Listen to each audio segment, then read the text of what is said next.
best words to describe that game. The best words to describe that game. What could they possibly be? I wonder. I'm thinking about it. You're winning 13 plus against the Storm at Brookie on a Thursday night. You know, looking like that you'll be comfortably winning the game. And then Melbourne come back with freaking 10 minutes to go, and then they luckily lose by 6 points. So thankful we had enough points to win the game at the end. But man, the amount of emotion swings I had during that game was unbelievable. Like, that's don't do that again to me, Manly. Don't do that again, Manly. Do not do that again. Just please, for the love of the fans and for my sake, obviously, don't do that again. But yeah. Welcome back to the channel of Pro Enzo Vids, and this is my review on the Manly Seagulls defeating the Storm. They're at Brookie on a Thursday night, 36 points to 30. Yeah, well, I've got to say, like, who would have expected it? Like, I wouldn't have expected a win like that. I mean, I woke up this morning.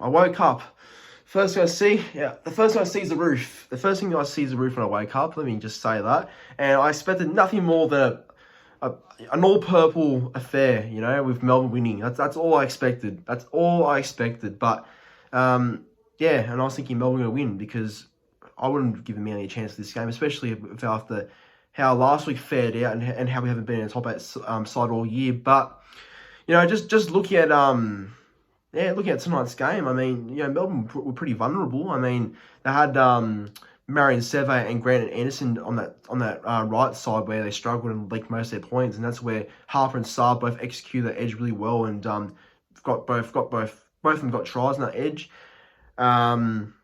Yeah, and I guess for Melbourne, Munster being out would have been huge because obviously Munster's such a big part of that team, being the backbone of their success in most parts. So that would have been huge, missing him too. And Jay Nikorima stepped in, and no offense, but Nikorima is probably not the best one to be there to play tonight.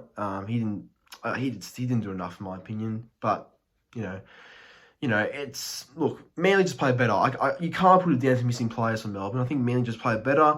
That's where I'm honestly thinking of how the win came from, was us playing better, playing fast footy, tackling hard, running hard, and that's basically the basics of beating Melbourne, you know. Kick to edges, kick to the corners, kick early. That's what we did. You know, our second try really came off a good kick by DC in the first half and the third, you know, where I think it was Saab who scored. It was off a good kick, you know.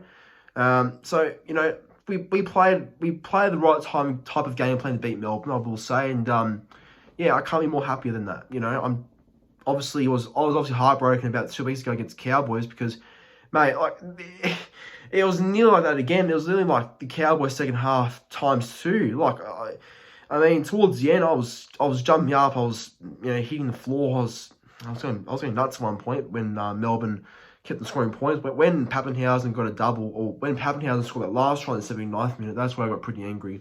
I knew we won the game, but to think we would have won by 13 plus against Melbourne on a Thursday night where no one would have expected it, maybe apart from some people, and to just still win by 6 points, it's just, yeah, it's a little bit deflating, I will say. But look, I think if anyone was tipping Manly to win, it would have been by about 6 or 1 to 12 points. You know, when you look at it, you would have thought Manly would have won by 1 to 12 at least. So I will be a little bit thankful in terms of that we still won the game and we still beat Melbourne. I mean, beating Melbourne's obviously never an easy thing to do, obviously. So getting a win over them is perfect, and you know, I'm a very happy fan tonight.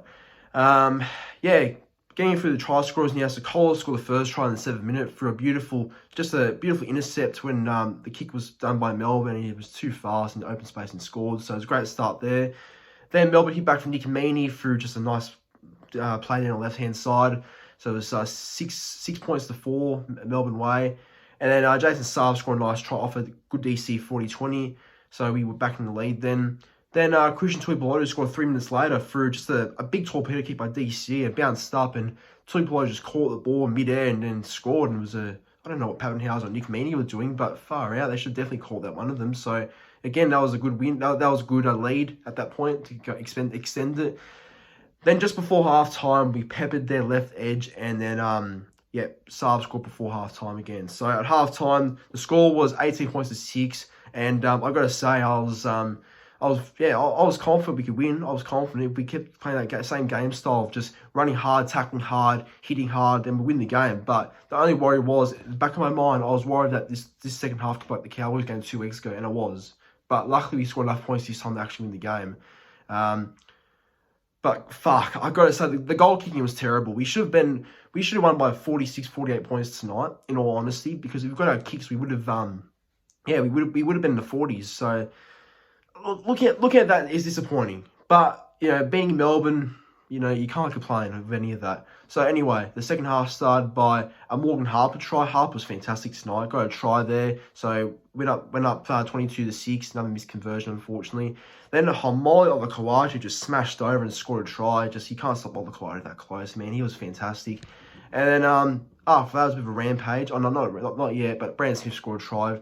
An embarrassing try because all the Kawhi scored, and then right off the kickoff when we got it, Martin Tapau went for the first run to hit it up, and he got a 1-on-1 strip by Brandon Smith and scored. Like, how do you do that? But whatever. Then Melbourne were 22 point. No, hang on. It was 22 points to 12, I think. Anyway, but they scored for Brandon Smith. Then after that, Melbourne went on a bit of a rampage. Kohler scored a try. Kohler scored a try after that. Got the ball back. DC with a nice cutout pass to Kohler, and he scored. And that was just, fantastic. DC turned up tonight, and Kohler was very good.